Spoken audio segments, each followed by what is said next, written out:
Hello, ladies, my favorite women. How are you guys doing? Fantastic. Awesome. I see you Great. have a partner there. I do. Somebody very near and dear to my heart. Everyone, this is my daughter and business partner, Meg Emerson. Hey everyone. Welcome. Hello, Thank you. Megs. Thank you. So, Megs, you know that Tracy and Michelle and myself, we've been doing these Women of Wisdom meetings that show up every Thursday on YouTube, Wednesday on YouTube. And we've been doing this for a while now. We've covered all sorts of different subjects, primarily about our age bracket and what it is that we are learning and seeing and recognizing that is different than what we were in when, we were your age, as an example.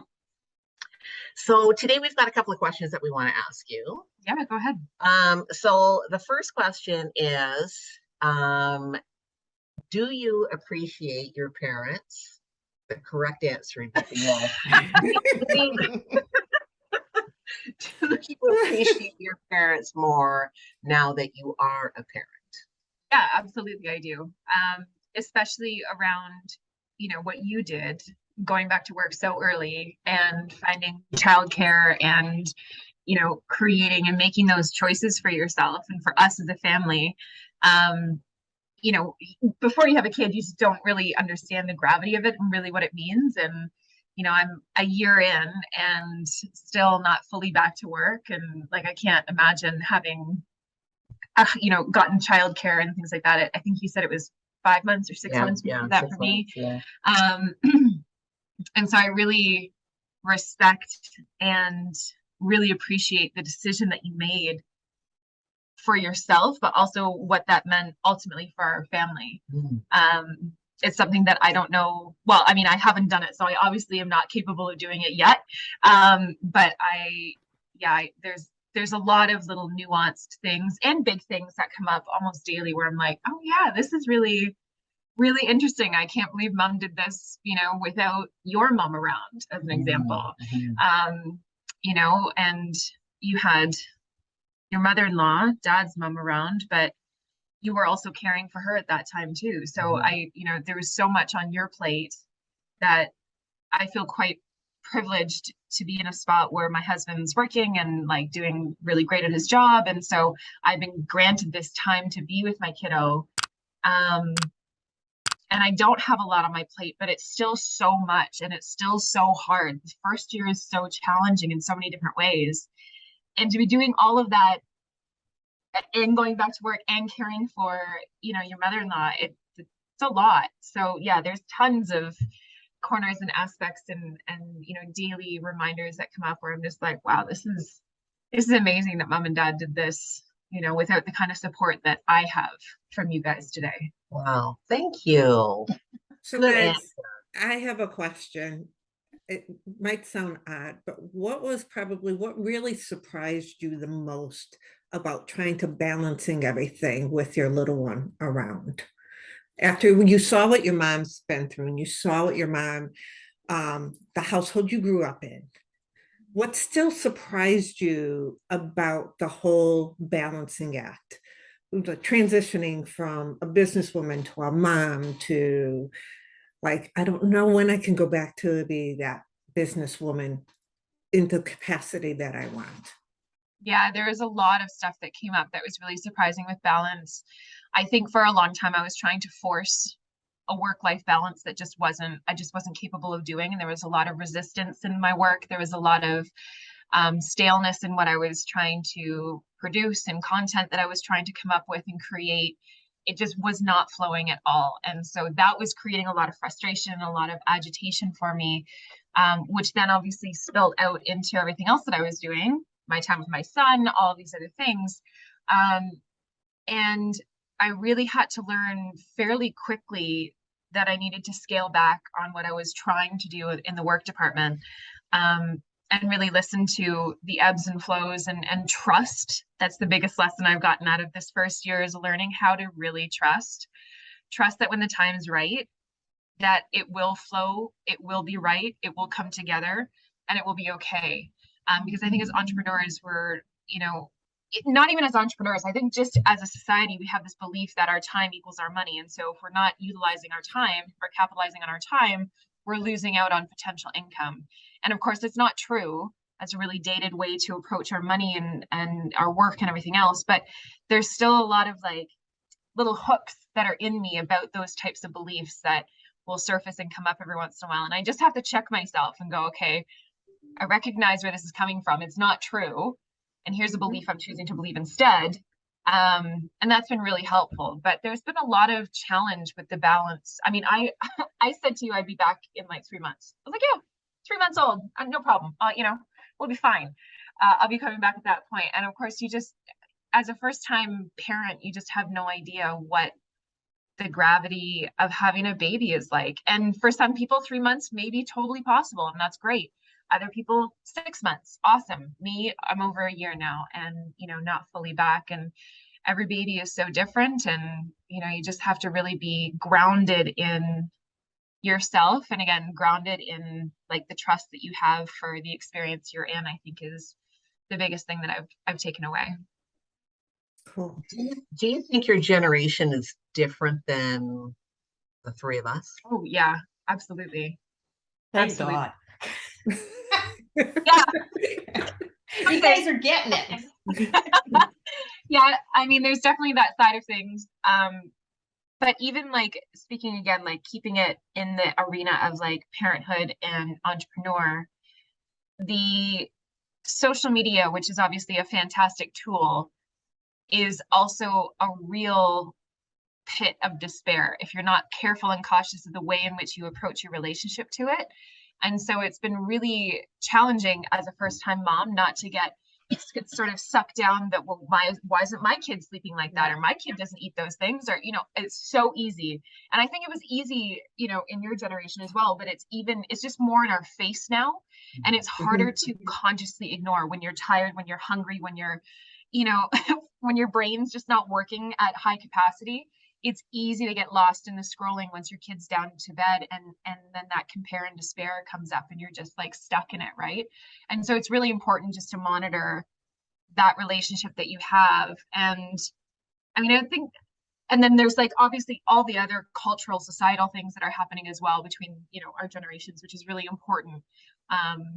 But there's also then added pressure, I think, as well, as there should be, for how to raise conscious boys, as an example for me, right? Like I have a little boy, I have a son. Right. How do we raise them differently than the men before were raised? And how can we set different examples? And how can we, and there's just all of these things that it just feels like if I was to think about it for too long and get too sucked down the rabbit hole, it would be extremely overwhelming and daunting.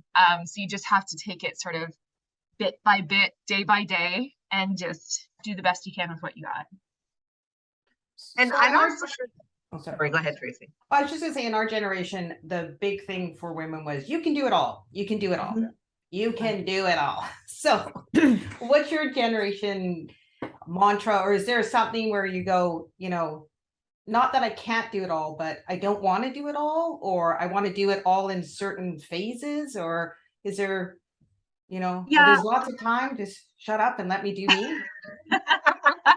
I think there's mixed, like, I think that all of those messages are out there. I think it depends on which sort of channel you're tuning into, as it were. Yeah. But I think it's more that we should do it all, not that you can do it all, right? There's a big difference. You can do it all is kind of empowering. You should do it all is really demoralizing and demeaning and hard. And not that you can do it all isn't carrying that same weight. But I think it's that messaging is shifted now to, you don't need a partner, you don't need a man, you need to be a strong, independent woman, blah, blah, blah, all these things, right? And you need to be making the money. And, I think as well, because our businesses, for most of us, are on our cell phones, which means that they are on our person all the time. Yeah. It again is, why aren't you doing more? And you shouldn't be having those downtimes. And then it's funny, I started to reach these culminating peaks of this types of messaging. You should be doing more, you're not doing enough, all those things. And then it just tips into this, I need to rest, I need to get off social media, I need to completely like shut all of that down. And then I'm in this other phase for quite a while. And then the cycle will repeat.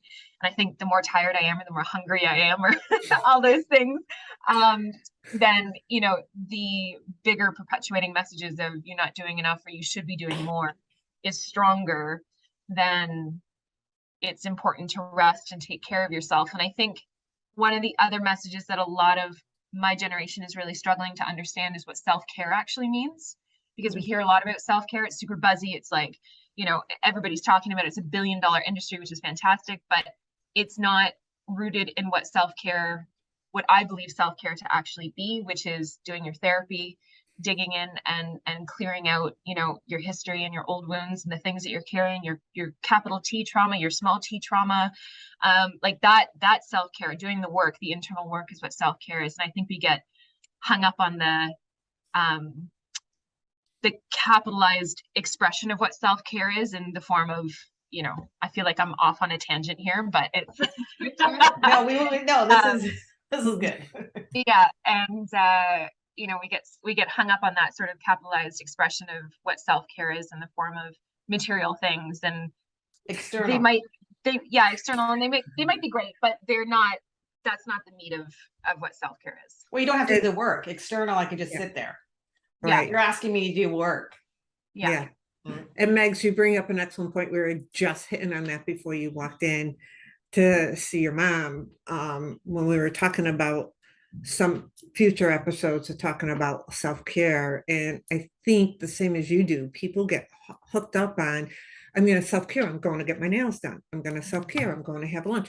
And all of this is fine and fun. And we need those breaks, and those are good releases.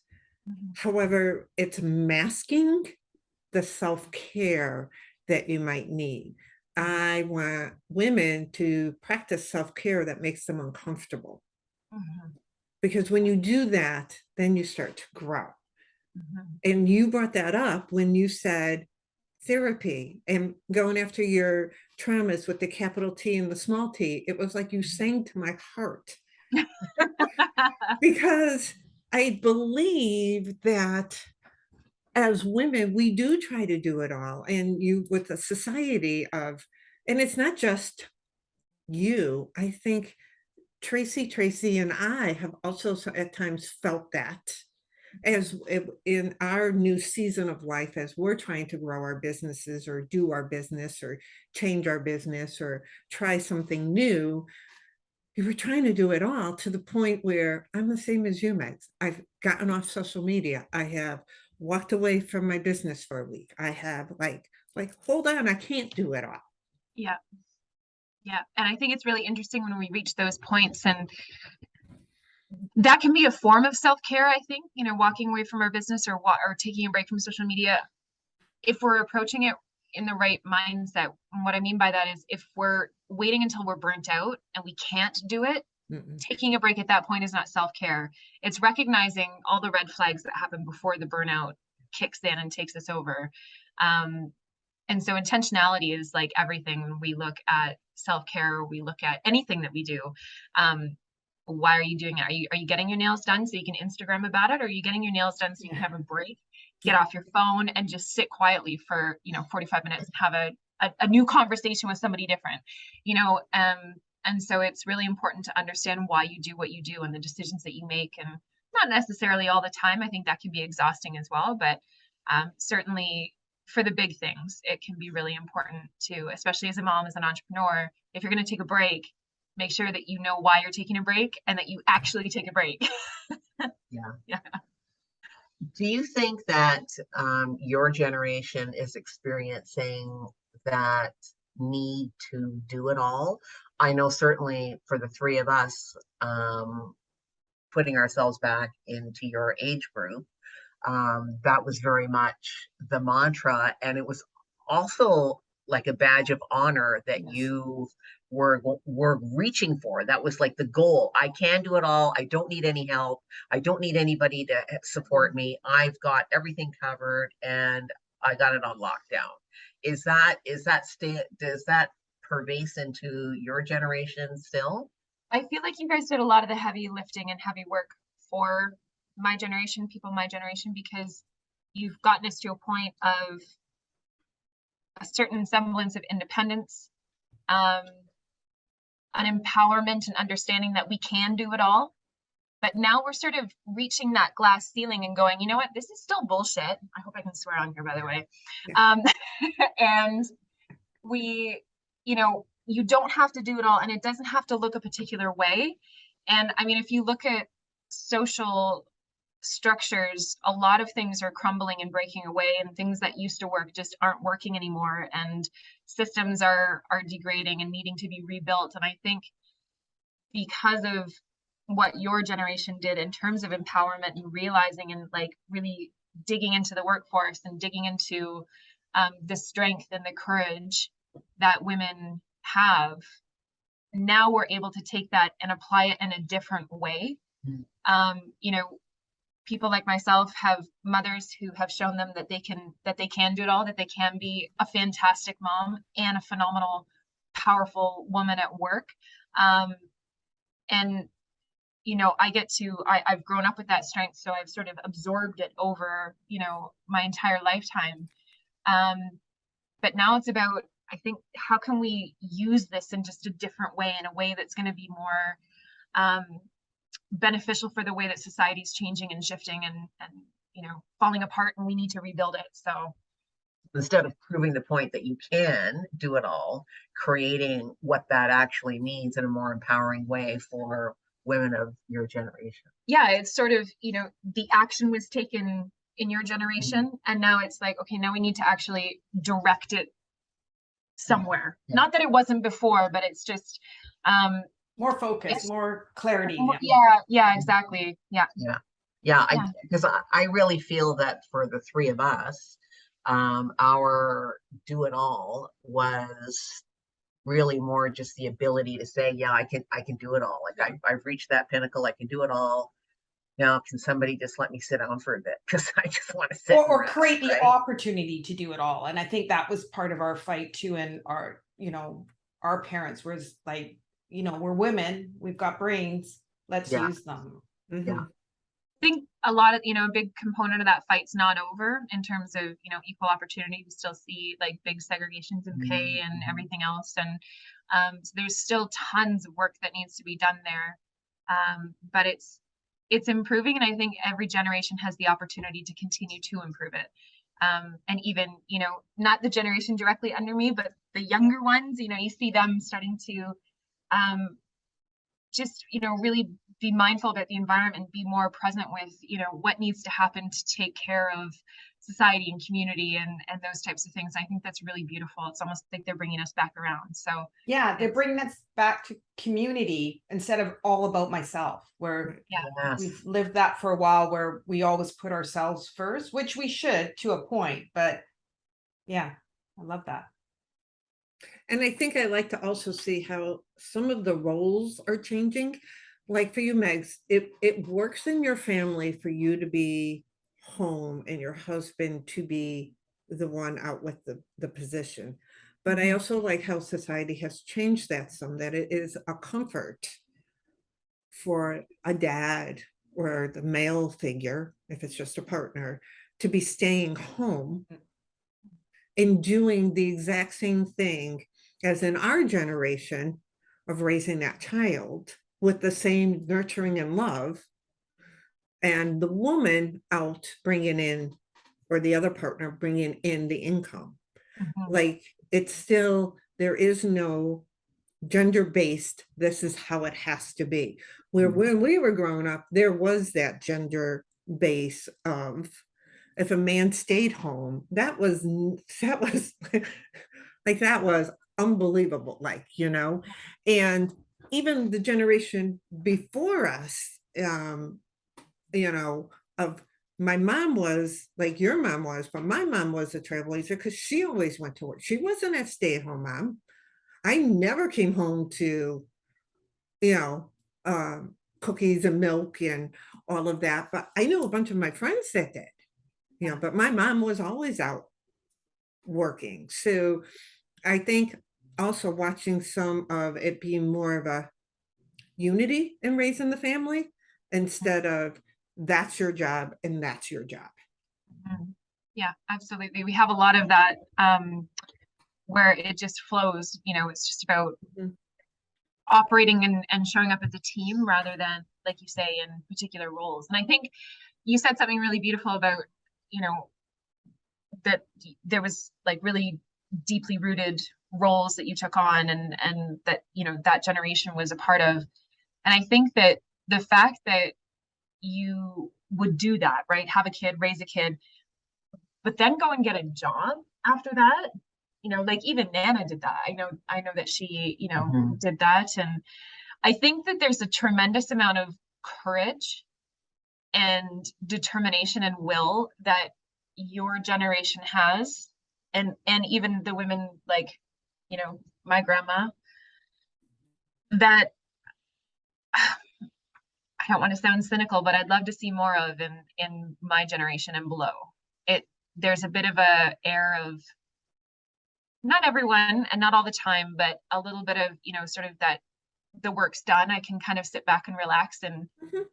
you know, and it's not. And I think there's so much more that we can do. And there's so many people who are doing phenomenal things in the world and showing up and you know, really making us question the roles that we have within our own community and, you know, beyond and bigger, which is fantastic. And that's the way it should be. But yeah, I think that there's a tremendous amount of courage and strength and determination and will that it was almost, and maybe it was just on a different shape with your generation and above, meaning that it was harder edges in your generation, whereas now it's a bit softer and a bit more, I don't know if it's more gentle, but it's just not as prevalent, I would say. I think. And I think that goes back to having to prove ourselves Sure. more so in that role, because certainly my mom was a stay-at-home mom. She did not go to work.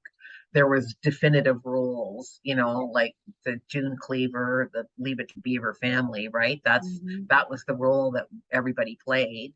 And that's, I mean, in all honesty, that was the role models. I mean, you know, if you were looking at TV, those were the kinds of families, you know, dad's out, he's, you know, making the money, comes home exhausted. I don't have time for kids.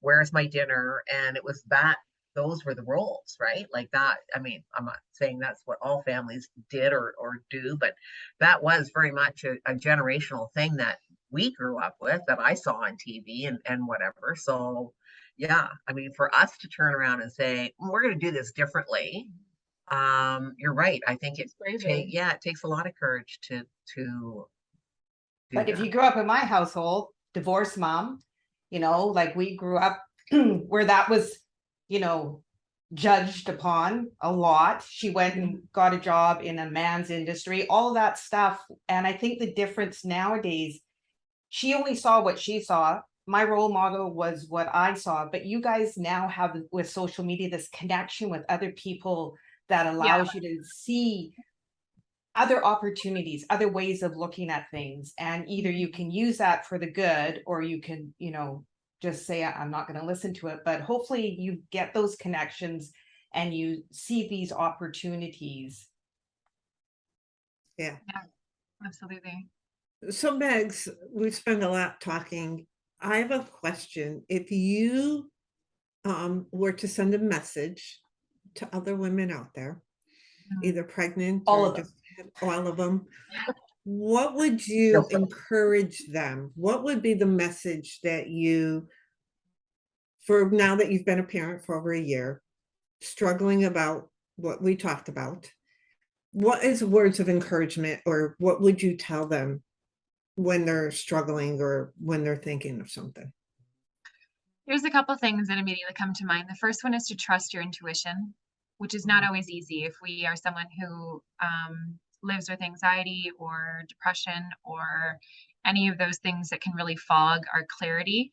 Learning to trust our intuition can be really tricky. And I think one of the best ways to determine whether it's intuition or anxiety speaking, because I've lived with anxiety for 8 years, and it got really, really bad during pregnancy and postpartum, is if we hear the voice and it's a question, it's our anxiety.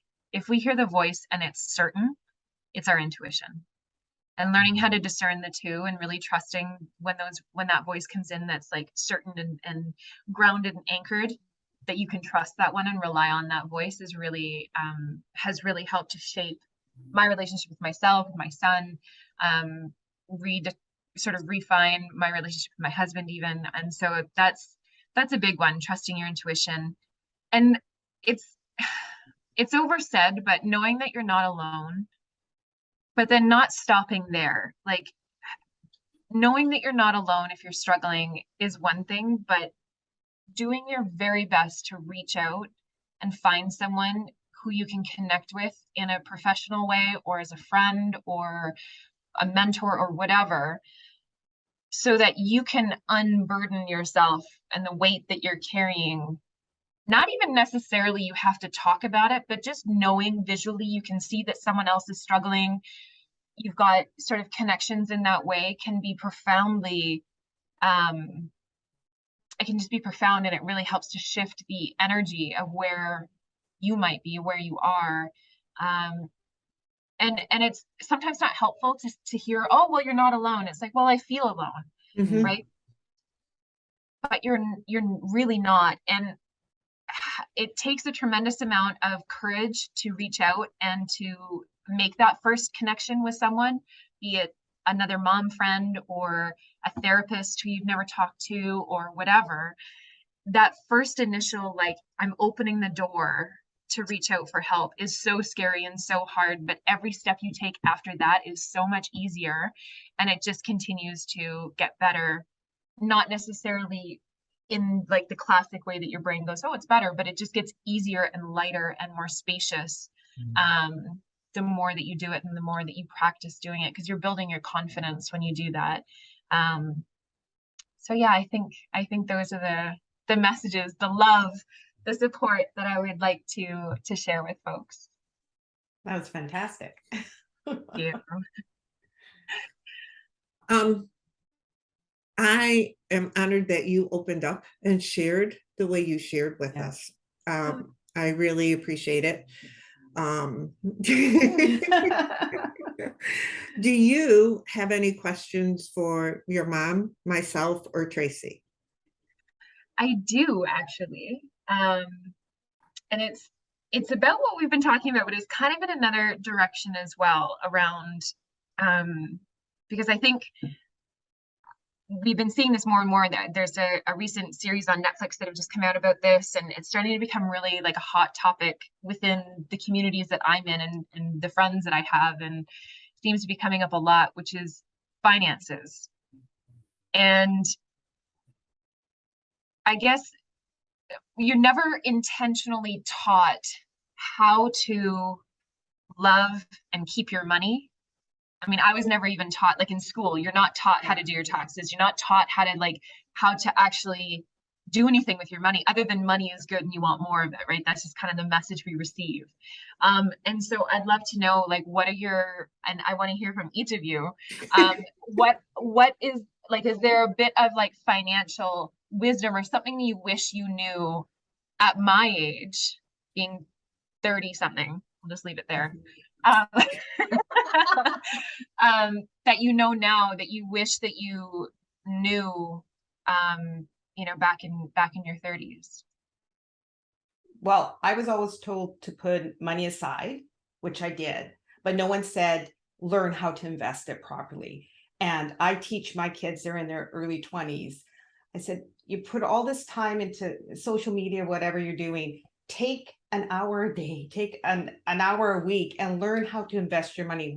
Understand what that means to you, because that, I don't care how much money you bring in, it's what you do with it, and make it work for you. And especially when you're younger, you can have the power of taking that money and, like I said, 10%, whatever, put it aside. You're never even going to notice that it's gone, and have it in working for you. So that's, no one, they told me to put money aside. They never told me what to do with it.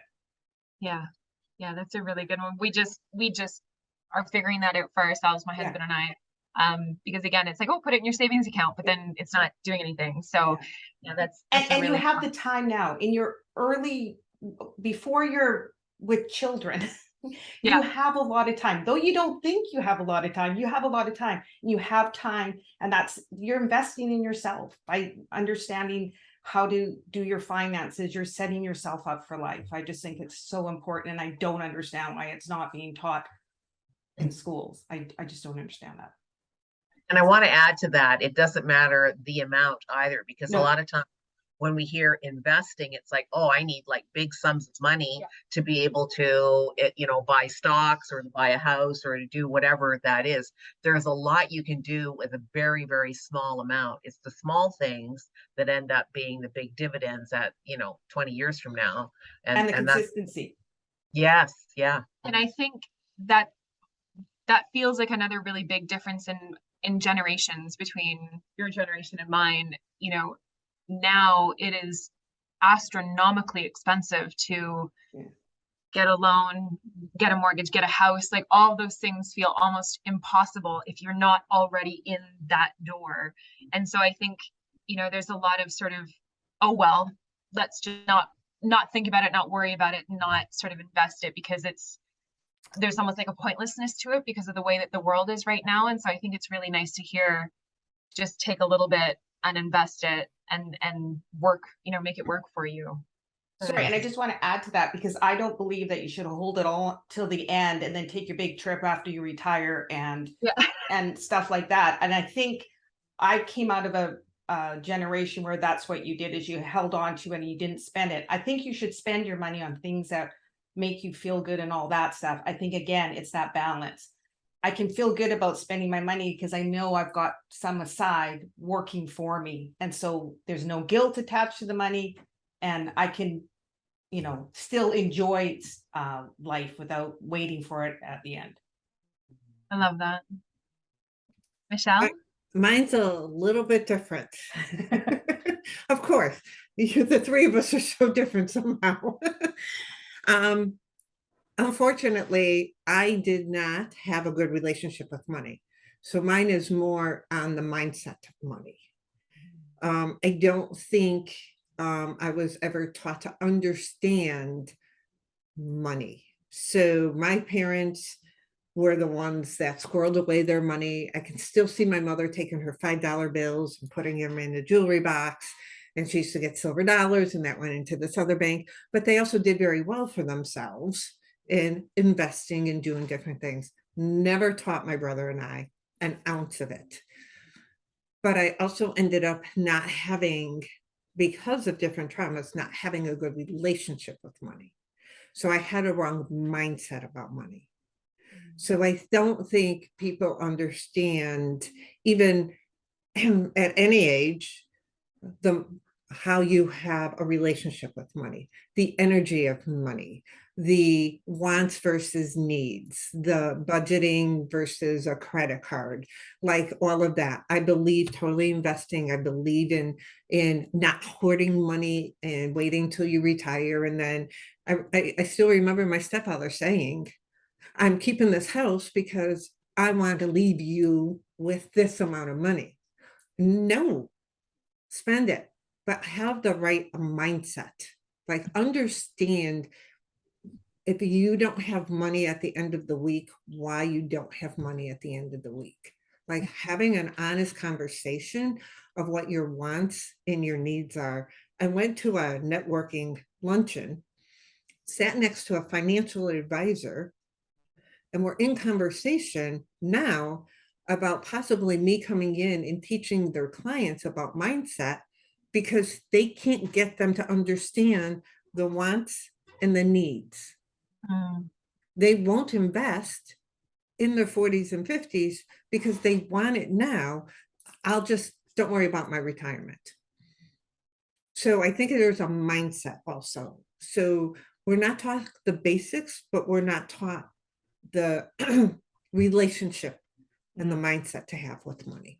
Some think it's bad, some think it's good, some hoard it, some are from our upbringing and our limiting beliefs and what we're taught. Again, social media, you look out and you see these beautiful homes and these beautiful cars and these beautiful clothes, but that person can be in so much debt that we don't understand the right relationship.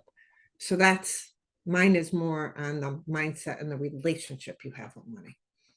I think that's really important too, because again, we live in a world now where the instant gratification is like paramount, right? And I think again, there's another big difference between our generations, and it can be really challenging to shift out of that mindset of that instant gratification, dopamine hit, give it to me now, versus the long-term effect of let me save it and again, not hoard it, but like invest it and make it work for me and all those things. And that can be almost said about any relationship, not just with money, but of course that's what we're talking about. So yeah, no, those are beautiful. And I have one more question. Is that okay? Yeah, Sure. What piece of advice do you have about creating a work-life balance to a mom of a 1-year-old, which is me? Give me all the advice. Tracy, you want me to go first? Tracy G?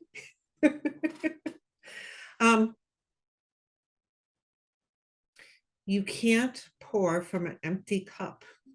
So taking care of yourself means you're taking care of your 1-year-old, to be very honest.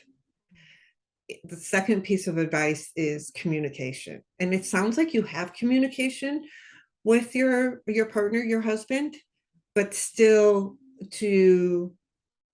when you think, oh, I should be doing this, I'm not going to bother him with it. That's when you sit down and you have a conversation with him, because that means you need help. I love that. That's powerful. That's mine.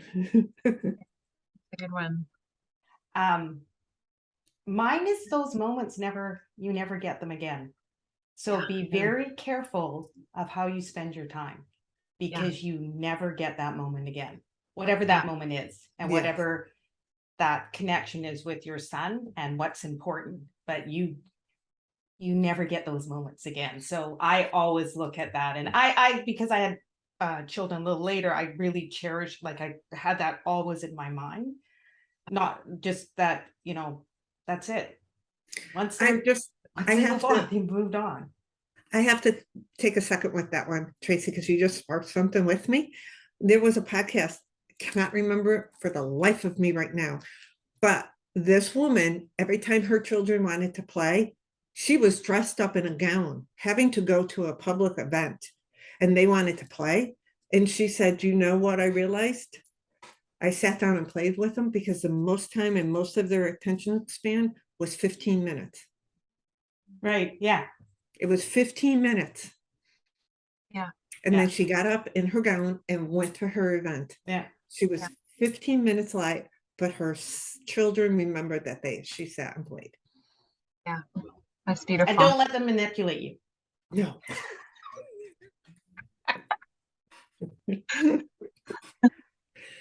Okay, Tracy, you got to give in too. Oh, okay. My advice would be to keep the big picture in mind, but take it day by day. Good one. I love that. Yeah. For everything, the work balance, the moments that you'll never get back with your kids, because they are super important. But always have that big picture in mind of where it is that you really want to go, because it's easy to get derailed and just get focused in on that one thing. So creating that intention on a regular basis of, this is where I'm heading with my family, with everybody. This is a group effort that this is happening with. Yeah. I think really helps to create and allows you to do that give and take when you need to. You do that with Dad? What do you mean? Like, did you and Dad consciously sit down and go, okay, this is where like the direction of our family is going? Oh yeah, absolutely. So how do you get a partner to engage in that when they are otherwise reluctant to dream and be in that sort of more watery state? And I say watery as in like emotional, things that aren't happening right here, right now. My husband's very practical. He loves, like, he's very, math-based, science-based, very, very, I don't know, very that way. And I'm absolutely the opposite, which is great. And that's why we work so well. But I do find that those types of things and those types of moments of going, kind of like the dream state, struggles to get involved in. But even as a scientist, the scientist is trying to prove Yeah.